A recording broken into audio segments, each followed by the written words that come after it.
There's this guy named Wang Lig Hong. Wait, hold on. Don't do anything yet. Just stay there. I'm gonna see. Oh my god, dude. Yeah, report that. Report that. Oh my god, dude. Oh, is it the one cheater in like a group of 20? I'm thinking there's a cheater in this one. I don't think he could have done anything. Yeah. Oh no, somebody just got naded or something. That's true. That way, I have a friend that Taiwan #1. The HK Alex Yo. Go stake off the ark to a pool full of sharks. Here, take it.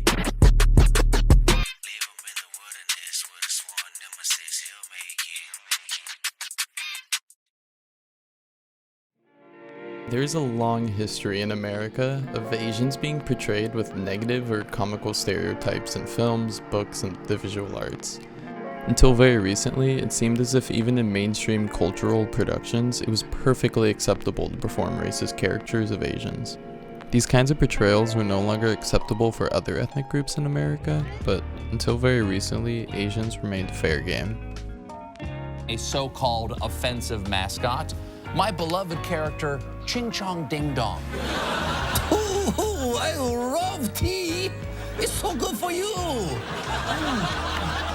You're so pretty, American girl. You come here, you kiss my tea, make all sweet. I don't need no sugar when you're around.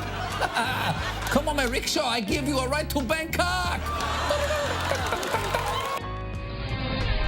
Back in the book segment tonight, Water's World. In the first presidential debate, China was mentioned 12 times, mostly in a negative way, especially by Donald Trump. So we sent Waters down to New York's Chinatown to sample political opinion. Trump has been beating up on China. How does that make you feel? Speak! Why don't you speak? Who are you going to vote for? I really don't want to vote for Trump, so Hillary. So China can keep ripping us off. While the blatantly racist portrayals of Asians in the mainstream media have lessened over the years, the picture of the perpetual other, the mysterious East Asian foreigner that comically babbles in their indescribable language, is still a common occurrence on social media and in video game circles. Battle Royale style games are currently one of the most popular video game genres. Streamers who broadcast their Battle Royale games or commentary on platforms like Twitch and YouTube gain millions of views. These streamers produce some of the most watched video game content on those platforms. The modern usage of the term Battle Royale can actually trace its history to the Japanese film and earlier novel of the same name by Kishun Takami. A Battle Royale is the ultimate zero-sum game. Everyone but your trusted friends are enemies in a struggle to the death. To be the last man standing, you must kill every stranger you see. It's inherently dramatic gameplay that can make for compelling content for video game streamers. One of the top Battle Royale streamers, and ranking number 14th on Twitch as of 2018, was a streamer named Herschel Beam IV, known by his screen name as Dr. Disrespect. With his fake mullet wig and big mustache, he played the character of a macho, arrogant gamer. Later, the Doctor moved to playing PlayerUnknown's Battlegrounds, known collectively as PUBG, which is now the 5th best-selling video game of all time at 75 million copies sold. But differing from other Battle Royale games, PUBG servers defaulted to Asia, and Steam, the client running PUBG on PC, is available in China, with restrictions. A majority of players in North America were playing on Asian servers without even knowing it. The streamer would also get waves of Chinese players on American servers during his streams, trying to see if they could match up and kill him to be number one. Oh! Found him.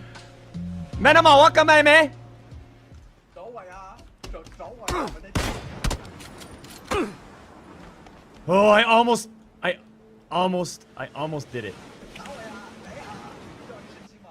He's right underneath. Yeah. He's like in the corner. It's China not number one. China #1.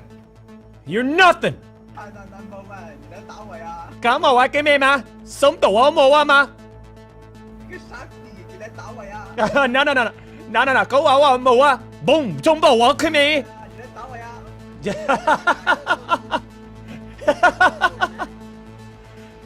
得啊？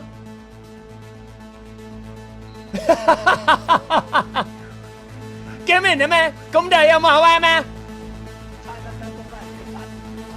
À. À, đâu à, 我见面有啊。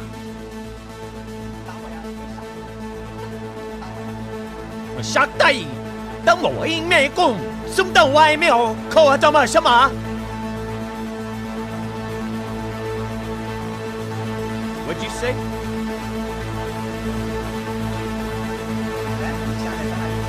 No, you're wrong. No, don't ever say that. No. No. No.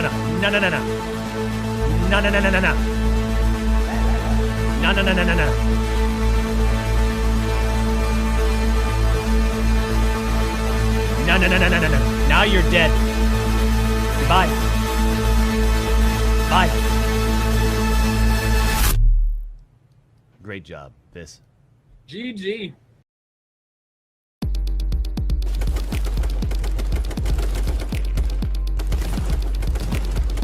I knew it! China, number one! China, number one! We all from China! Everyone that I'm fighting is fucking from China because they freak don't know what to do! This guy, I feel like this guy's from China right here. Just tell, look at him.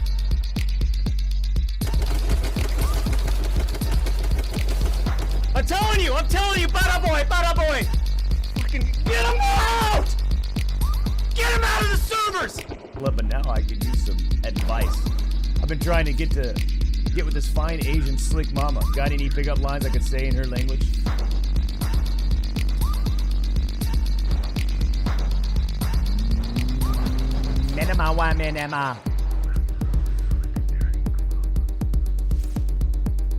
Just say that. You can go off any syllable you want, right? So let's go ahead and go off with an S, right? Snake sound. Think about it. Ready? Here we go.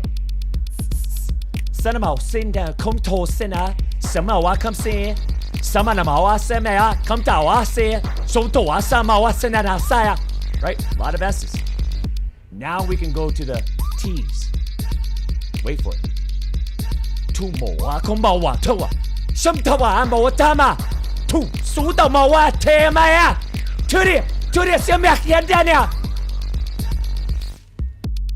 There's a history of this type of performance.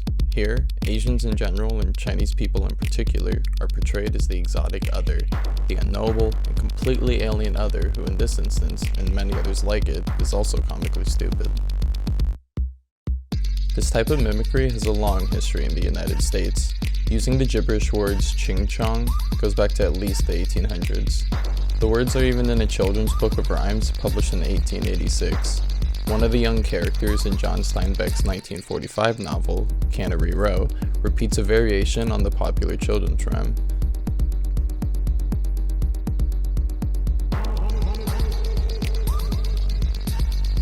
Mimicry, most particularly of Asian accents, is the default derogatory method. This is explained in the book Asian Americans and the Media by Ken Ono and Vincent Pham. The book further points out that this type of mockery paints Asians as completely and unequivocally foreign, that Asians and Asian Americans are the other. Dr. Disrespect himself labeled this mocking performance as a hybrid language, claiming it was a mix of various other Asian languages, and even defended his stance on Twitter. Got friends I call right now that are multicultural, multiracial. I love it. Mrs. Assassin, my wife, multiracial, all the way from the small island of Molokai. Lots of Filipino blood. I love it. And you got this idiot on Twitter, this idiot searching for, desperate for attention, wannabe idiot and right, trapped in a box, trapped in a gated community, private school if you will. Well, with that logic, no one married to someone who's Asian can ever be racist, which is just not true. Or that it would be impossible for someone with Asian friends or acquaintances to be racist, which also isn't true.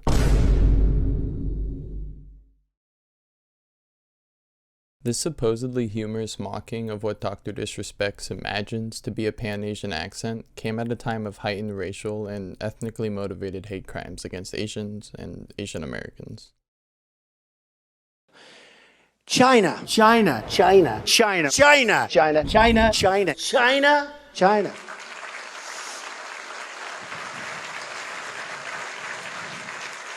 You go over to China. The increasing anti-Chinese rhetoric and posturing from the US government and many of its supporters has also helped to fuel this increase in hate crimes. Russell Jung, a professor of Asian American Studies at San Francisco State University and a co-founder of Stop AAPI Hate, pointed out the connection between the rising hate crimes and US-China tensions. When America China bashes, then Chinese get bashed, and so do those who look Chinese. American foreign policy in Asia is American domestic policy for Asians. This very well may not be bluster. You know, it's inconceivable to us that the PLA, People's Liberation Army, would shoot down Pelosi's plane. But you got to remember, at this very instant, there were 4 Chinese warships in Japanese territorial water in the Senkakus in the East China Sea. There are Chinese troops deep into Indian-controlled territory in Ladakh and the Himalayas. You know, a few weeks ago, the Chinese provoked a crisis in the South China Sea with the Philippines. China is lashing out. It might be Taiwan, but it might be someplace else. This is an extremely dangerous regime at this moment. A big break today for some American consumers who have a taste for French wine and other specialties.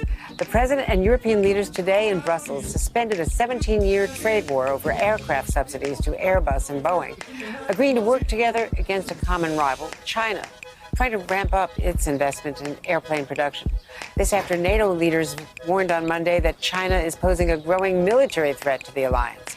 The first time in more than 70 years, NATO, organized to counter the former Soviet Union and then Russia, has been so critical of Beijing. There have been many periods throughout American history where the American elite's fear of our so-called enemies abroad has often fueled racism at home against its own people. Being preeminent in international matters, especially international markets, is taken to be America's entitlement. Our special mission, given to us by God because we're so special to rule the first hemisphere and then later the world, is to be accepted at face value. There is a challenge, whether real or imagined, to that special place at the head of all nations, then violence is the response. This American exceptionalism and a fear of a growing China could be seen through the gaming community, with people laughing at Asians or people they perceive as Chinese. Players assume any successful player with Chinese characters in their game tag or an Asian-sounding username is a hacker. As someone who's Asian, Chinese could not possibly become #1 in a video game without resorting to dirty tricks. The stereotype of the studious and mathematically inclined Asian combined with the sly and duplicitous foreign agent becomes the scapegoat for one's own poor performance. This fear of being inadequate and the placing of blame on the so-called foreign other mirrors forces in the greater society. As America's domestic situation deteriorates, it is far more convenient both physically and politically to blame mysterious forces abroad for our troubles than it is to have an actual reckoning with our own problems. The popular video game meme known as Taiwan #1 or alternatively China #1 can be traced back to a video created by a streamer known as Angry Pug in 2015. In this video meme, Angry Pug, while playing the Battle Royale game H1Z1, taunts other players using a fake Chinese accent. Taiwan #1!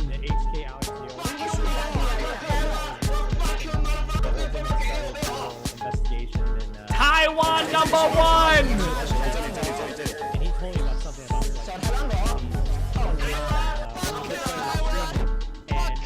Taiwan #1! Later, the same video with the title, "If you shout Taiwan #1 in this game, Chinese gamers go nuts," was posted to Reddit and the video went viral. Being #1 is the only aim of the Battle Royale game. The game starts with a large map and many players.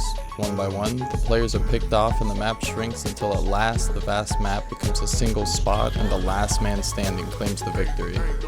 The victor, after surviving this ordeal of diminishing resources and an ever-shrinking world, has become kind of a Superman. They have become the #1.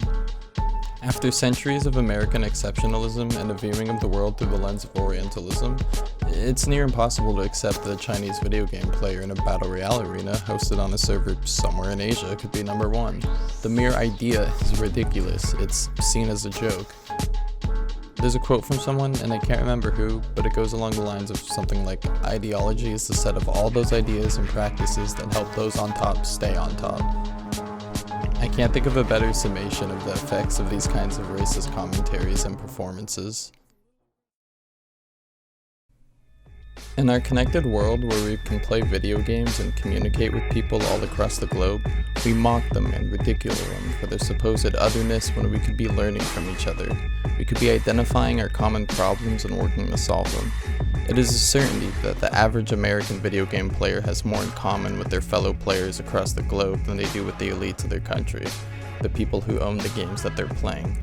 By treating our Chinese brothers and sisters as strange objects that we are incapable of understanding, we harm all our chances at the kind of solidarity it would take to truly transform our conditions. And by believing that what we do is right and good because we the people who do right and good, we are incapable of learning from our mistakes. All of this only serves to limit our possibilities in the real world. Our vantage point as number one leaves us nowhere but to go down. Yeah, I promise.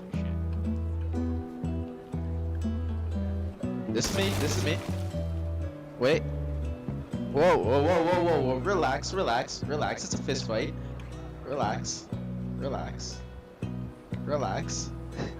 Alright. Whoa. China number one. Oh, the Asians, man. The Asians.